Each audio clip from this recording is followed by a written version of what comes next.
예수소망교회 주일 예배 말씀입니다. 오늘 말씀은 누가복음 3장 1절에서 6절까지의 말씀으로 요한의 회개 세례에 대해서 말씀드리겠습니다. 디베르 황제가 통치한 지 15해 본디오 빌라도가 유대의 총독으로, 헤롯이 갈릴리의 분봉왕으로, 그 동생 빌립이 이두레와 드라고니 지방의 분봉왕으로, 루사니아가 아빌레네의 분봉왕으로, 안나스와 가야바가 대제사장으로 있을 때에 하나님의 말씀이 빈들에서 사가랴의 아들 요한에게 임한지라.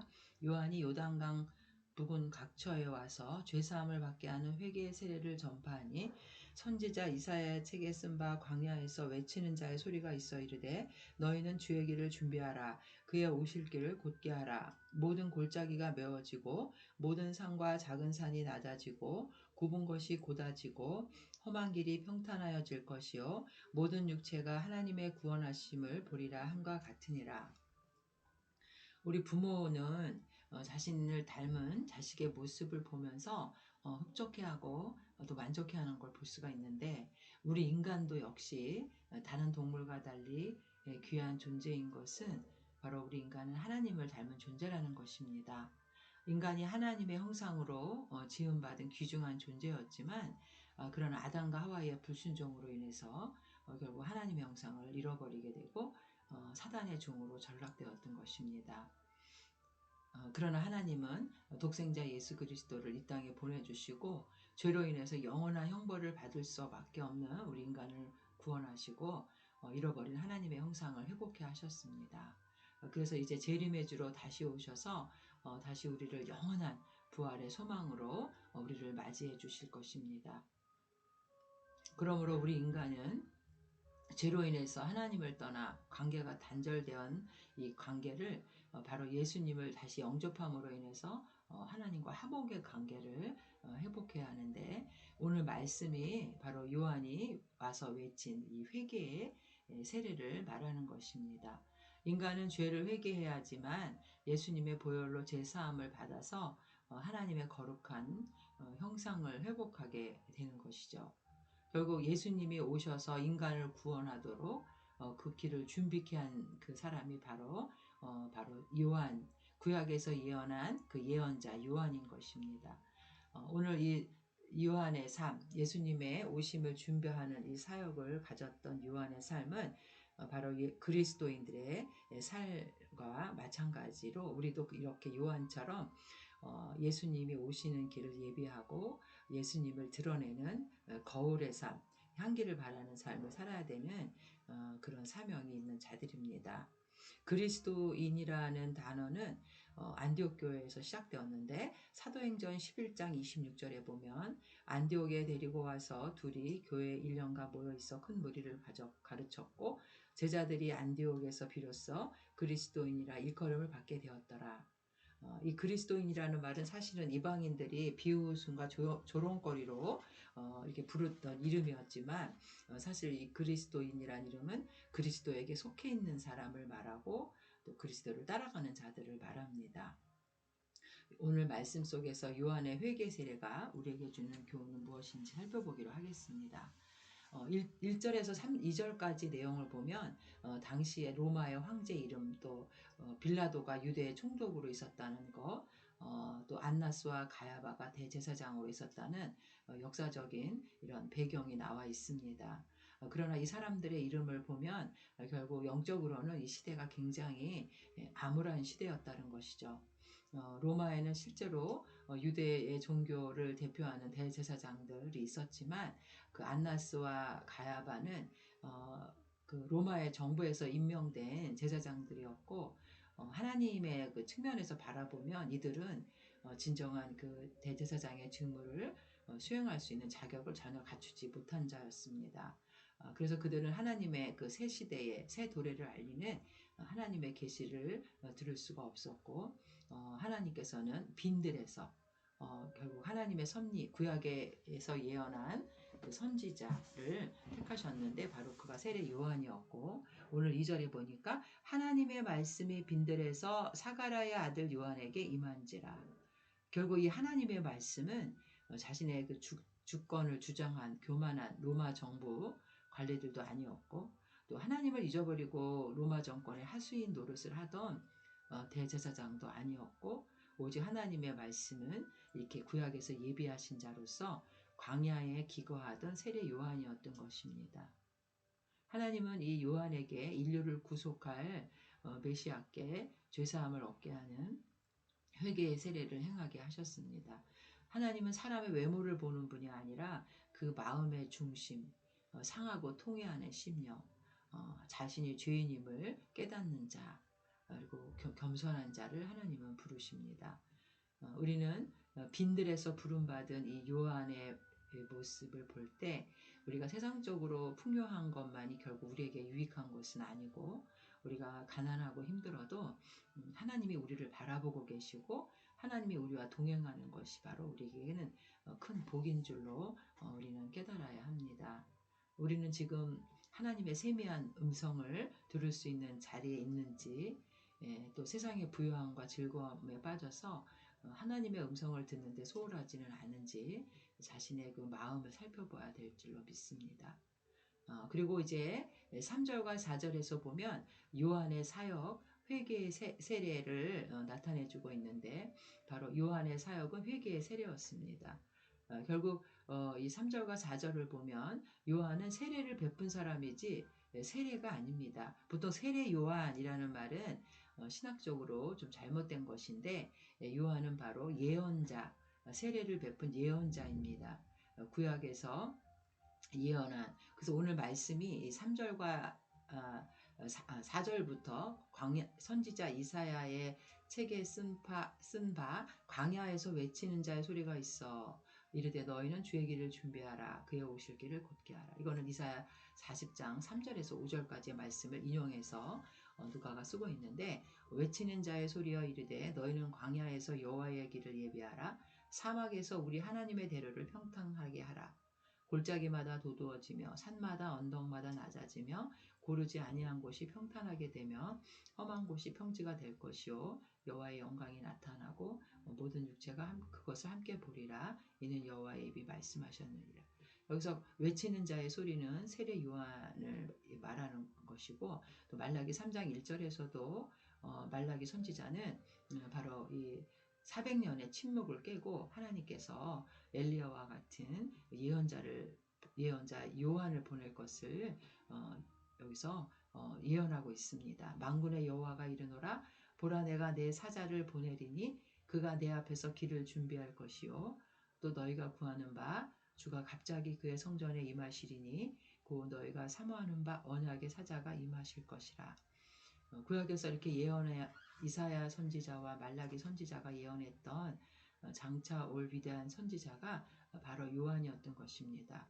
요한은 구약에서 예언한 마지막 예언자입니다. 예수님도 요한을 마태복음 11장 9절에 보면 선지자라고 말씀하셨습니다.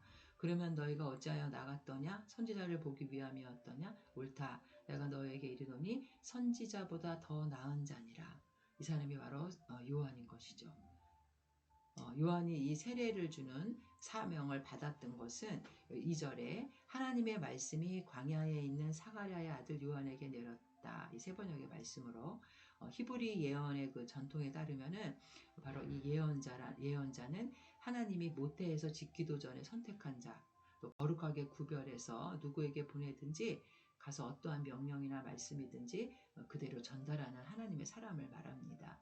예레미야 1장 4절과 5절 보면 여호와의 말씀이 내게 임하니라 이르시되 내가 너를 모태에 짓기 전에 너를 알았고 내가 배에서 나오기 전에 너를 성별하였고 너를 여러 나라의 선지자로 세웠노라 하시기로. 이미 하나님께서는 이 예언자들을 미리 예정하신다는 것입니다. 그리고 바로 이 예언자는 하나님의 입입니다. 출애굽기 4장 12절에 보면 이제 가라 내가 내 입과 함께 있어서 할 말을 가르치리라. 모세에게 준 말씀이죠. 이처럼 예언자는 하나님의 말씀을 전하는 자를 말하고 하나님의 뜻을 이 땅에 이루는 자를 말합니다. 이 세례자 요한, 세례를 베푸는 예언자 요한은 구약에서부터 예언된 두 가지 주제가 이루어질 것을 선포했는데, 즉 하나님께서 친히 왕적인 권세를 가지고 이 땅에 오셔서 의인은 구원하시고 죄인은 심판하신다는 것입니다. 그래서 요한은 임박한 하나님의 심판을 예고하면서 백성들로 하여금 구세주 메시아의 도래를 예비하도록 하고 죄사함을 얻게 하는 회개의 세례를 받아서 구원을 얻게 하는 것이 그의 사명이었습니다. 당시에 많은 유대인들은 이 하나님의 구원이 자신의 그 아브라함의 후손이라는 그 혈통, 또 이스라엘 백성이라는 그 국가의 조건에 의해서 이루어진다고 믿고 있었지만, 결국은 이 요한이 말한 것은 하나님의 구원은 그렇게 해서 이루어지는 것이 아니라 정말 회개에 합당한 열매를 맺고 개개인이 자신의 죄를 회개하는 거라고 말하고 있습니다. 이제 백성들에게 현재 이미 예수님의 탄생으로 인해서 하나님의 나라가 도래했고, 그래서 백성들은 이제 하나님의 심판이 임박한 시대에 지금 살고 있으며, 이제는 다시 오실 재림의 주를 맞이하는 삶을 준비해야 한다는 것입니다. 그래서 요한이 베푼 죄사함을 얻게 하는 이 회개의 세례, 이거는 그러나 이것이 바로 죄사함을 주는 것은 아니고, 이거는 외적으로 상징적으로 표현한 것에 불과하죠.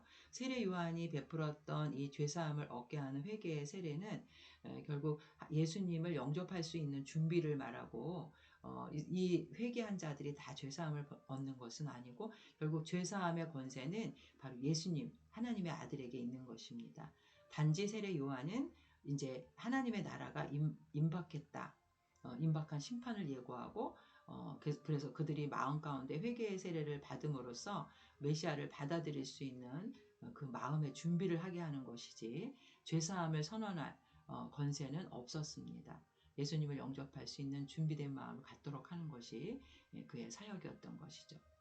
그래서 이제 이어서 오실 메시아, 곧 예수 그리스도께서 복음을 선포하실 때 바로 제사함을 받는 역사가 일어나도록 예비하는 것이 그의 사역이었습니다.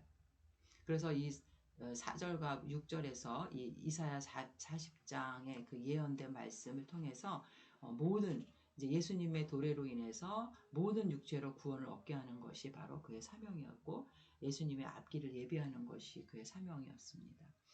결국 이사야 59장 1절과 2절에도 보면 여호와의 손이 짧아 구원하지 못하심도 아니요 귀가 둔하여 듣지 못하심도 아니라 오직 너희 죄악이 너희와 너희 하나님 사이를 갈라놓았고 너희 죄가 그의 얼굴을 가리어서 너희에게서 듣지 않으시게 함이니라. 결국 주님의 오심을 예비하고 평탄하게 하기 위한 것에서 제거되어야 될 것이 있었는데, 그게 바로 우리의 죄라는 것입니다. 죄가 있으면 주님을 영접할 수가 없는 거죠. 그래서 세례 요한은 그리스도의 오심을 위해서 모든 사람들의 마음을 돌이켜 회개하게 하고 주님을 맞이할 수 있는 준비를 시켜야 했습니다. 로마서 3장 10절에 보면 의인은 없나니 하나도 없으며, 인간의 이 아담과 하와의 유전된 이 죄악된 본성을 인간은 갖고 있기 때문에 죄 없는 인간이 하나도 없다라는 것이, 우리 모두가 죄인임을 인정해야 하는 것입니다. 그래서 요한은 바로 인간이 바로 죄인이라는 것을 선포한 것이죠. 그래서 7절에도 보면 자신에게 세례받으러 나오는 무리들에게 독사의 자식들아 라고 독서를 퍼부었던 것입니다. 그리고 이처럼 요한의 사명은 죄악을 들추어내는 이런 사역이었고, 그들의 죄가 너무나 커서 그대로 방치하면 다 영원한 형벌을 받을 수 없는 로마서 6장 23절에 죄의 싹은 사망이고 그리스도 예수 안에 있는 죄의 싹은 사망이요 하나님의 은사는 그리스도 예수 우리 주 안에 있는 영생이니라. 이거를 선포한 것입니다. 결국 우리 기독교의 진리는 모든 사람들에게 죄로 인한 것은 결국 그 대가로 사망이 올 수밖에 없는 것이고, 예수님 안에서 회개할 때 우리가 하나님의 자녀가 되는 영생을 얻는다는 이 사실을 널리 알려야 되고, 그럼으로써 사람들이 예수님을 영접하고 하나님의 형상을 회복해서 변화된 삶을 살아갈 수 있도록 해주는 것이 바로 우리 복음의 능력이 되는 것입니다. 그러나 이 회개를 입술로만 고백하는 데 그치는 것이 아니라 회개에 합당한 열매를 맺어야 합니다. 행함이 없는 믿음이 죽은 믿음이라고 말한 것처럼 우리가 아무런 실천도 없는 말뿐인 그런 신앙에 머물러 있다면 그것은 잘못된 회개를 한 것이죠. 삶 속에 회개의 열매가 나타나고 정말 우리 그 열매가 있어야 그가 바로 진심으로 죄를 뉘우쳤다라는 것을 우리는 알 수 있습니다. 이제 5절과 6절에 왜 우리 인간이 회개해야 하는지 그 회개에 대한 인간의 마음의 상태가 나타나 있는데 모든 골짜기가 메워지고 모든 산과 작은 산이 낮아지고 굽은 것이 굳어지고 험한 길이 평탄하여질 것이요 라고 설명하고 있죠. 이건 지형을 상징하면서 지형을 비유해서 사람의 마음을 나타낸 건데 굽었다라는 것은 속인다는 것이고 그것이 결국은 정의와 공정함으로 곧아져야 되고 여기서 험한 지형은 모든 종류의 악이 모여 있는 곳. 그래서 높은 산은 그 당시 바리새인들의 교만, 메워야 할 골짜기는 그 사두개인들의 도덕적 종교적 무관심을 말하고 있습니다. 결국 죄악된 인간의 마음의 교만, 거짓과 불의, 불신들이 회개되고 정의롭고 순결한 마음으로 준비되어서 메시아를 맞이해야 한다는 것을 요한은 상징적으로 말하고 있습니다. 결국 요한이 전하는 이 메시지 회개하라 천국이 가까웠노라 마태복음 3장 2절 말씀은 회개라는 것은 메타노이아 돌아선다는 뜻인데 돌아간다. 하나님을 떠났던 죄인이 바로 하나님께로 돌아선다는 뜻입니다. 그래서 이 회개는 자신의 마음의 의지적인 결단 그리고 행동의 실천을 동반하는 전인적인 인생의 방향 전환이 바로 진정한 회개인 것입니다. 그래서 다윗이 시편 51편에 하나님이여 주의 인자를 따라 내게 은혜를 베푸시며 주의 많은 긍휼을 따라 내 죄악을 지워주소서. 오직 우리의 죄를 사하시고 용서할 수 있는 권한은 바로 하나님밖에 없다는 것을 말하고 있습니다. 그래서 결국 요한이 선포한 회개는 하나님의 길을 예비하고 그분이 나를 통하여 걸어가실 그 마음과 인격의 길을 깨끗하게 곧게 하는 그것 내 안에 더럽고 추한 골짜기 같은 마음을 메우고 자만과 사치와 허영과 그 교만의 높은 산을 깎아내려서 평평하게 하는 것 굽고 뒤틀린 마음을 평탄하게 하는 것 그것이 바로 주님을 맞이할 수 있는 우리 하나님의 자녀의 심령이고 이것이 바로 회개의 열매라는 것을 말하고 있는 것입니다.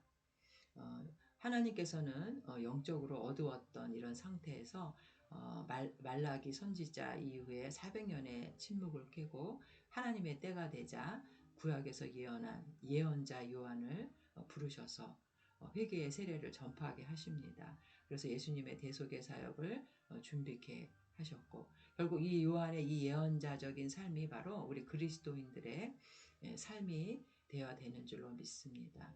결국 우리가 내 욕심과 내 뜻을 이 땅에 이루기 위해서 살았던 것은 바로 예수님을 영접하기 이전에 바로 사고방식이죠. 에베소서 2장 1절에 그는 허물과 죄로 죽었던 너희를 살리셨도다. 그때의 너희는 그 가운데서 행하여 이 세상 풍조를 따르고 공중의 권세 잡은 자를 따랐으니 곧 지금 불순종의 아들들 가운데서 역사하는 영이라. 전에는 우리도 다 그 가운데서 우리 육체의 욕심을 따라 지내며 육체와 마음에 원하는 것을 하여 다른 이들과 같이 본질상 진노의 자녀이었더니 우리가 예수님 믿기 전에는 이 죄악된 본성을 가지고 내가 우상이었고 나의 그 세상적인 것들을 이루기 위해서 살았지만 이제 우리가 예수님을 영접하고 하나님의 자녀가 돼서는 바로 하나님의 형상으로 회복했기 때문에 바로 나의 삶을 통해서 그리스도를 나타내는 삶을 살아야 되는 자로 삶의 방식이 바뀌어야 하는 것입니다. 우리 인간이 왜 소중하냐 하면 바로 하나님을 닮았기 때문에 시편 8편 4절에도 보니까 사람이 무엇이기에 주께서 그를 생각하시며 인자가 무엇이기에 주께서 그를 돌보시나이까 그를 하나님보다 조금 못하게 하시고 영화와 존귀로 관을 씌우셨나이다. 주의 손으로 만드신 것을 다스리게 하시고 만물을 그의 발 아래 두셨으니 이렇게 하나님께서는 우리 인간을 영화와 존귀로 관을 씌우셨다고 합니다. 영화와 존귀는 정말 하나님과 왕에게만 쓰였던 단어들인데 결국 고대의 왕들이 영광과 존귀의 상징이듯이 결국 우리 한 사람 한 사람 인간들을 그렇게 영광스럽게 존귀하게 하나님을 닮은 존재로 지어졌다는 것이죠. 창세기 1장 27절에 하나님이 자기 형상 그 하나님의 형상대로 창조하시되 남자와 여자를 창조하시고 이렇게 귀한 존재로 하나님은 우리를 창조하셨는데 결국 이 세상의 만물을 다스리게 하시고 온 세상의 만물보다 더 귀한 존재로 만드신 것은 결국 하나님과 교제하고 또 하나님의 명령을 준수할 수 있는 그런 존재이기 때문에 그렇습니다. 결국 우리가 인생에 복되게 살아간다는 것은 하나님의 명령을 수행하는 이 땅의 그 대사로 파송된 자들, 하나님의 통치의 대리자로서 온 우주를 통치할 권리를 부여받은 인간이기 때문에 결국 우리의 그 사역을 하나님의 그 작품으로서 또 하나님을 드러내는 삶을 전하는 삶을 살아야 되는 자라는 것을 깨달아야 되겠습니다. 결국 우리는 하나님이 이 땅의 주인이시고 주인공이시고 우리는 그분을 증거하는 바로 조연 인생이라는 것입니다.